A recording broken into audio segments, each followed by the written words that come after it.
Hey guys, today I'm going to show you how to enable TPM in BIOS, Gigabyte, Intel, and AMD.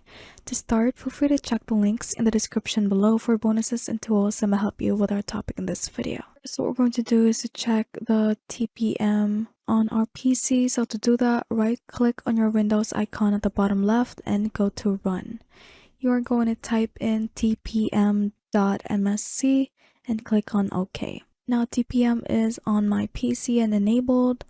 But if it says it cannot find TPM, what we're going to do is to restart your computer. So go ahead and click on the Windows icon, the power button, and then go ahead and click on restart, and we are going to open up the BIOS of our PC. So now we are restarting our computer to enter the BIOS interface. Once you see your startup PC screen come up, click on your keyboard hotkey to enter the BIOS setup according to what you see on screen. So mine is a delete button.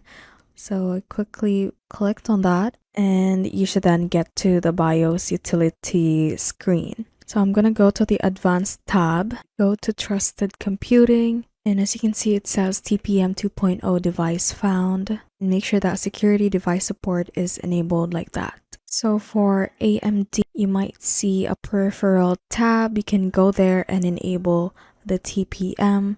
As for Intel, you might see something like Intel PTT. You can enable that as well. Once you have enabled it, you can then go ahead and save and exit all the changes that you have made within the BIOS utility to enable the TPM on your computer. Thanks for watching, and again, you can check out the links in the description box for more resources to help you get started.